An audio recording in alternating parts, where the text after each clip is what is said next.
আসসালামু আলাইকুম বন্ধুগণ, কেমন আছেন আপনারা? নিশ্চয়ই ভালো আছেন। আপনাদের দোয়া আমিও ভালো আছি আল্লাহর রহমতে।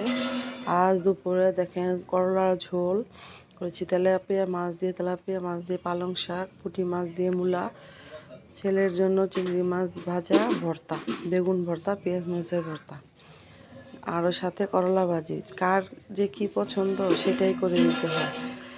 যাই হোক, মানে সংসার করতে হলে ছেলের পছন্দর দিকে তাই করতে হবে, মেয়ের পছন্দ দেখতে হবে, জামাইয়ের পছন্দ দেখতে হবে। যাক, আমার কিছু পছন্দ আছে বা না সেটা আর কিছুই বললাম না। আল্লাহর রহমতে আমি সবই খাই।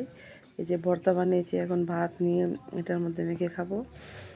আমার মেয়ে মানুষ হলে সবই খেতে হয়, সবই করতে হয়। যাই হোক বন্ধুগণ, এই যে দেখেন মাছের সাথে মরিচ আর লেবু আর ভর্তা। সবজি খেয়ে ওদের ভালো লাগে না।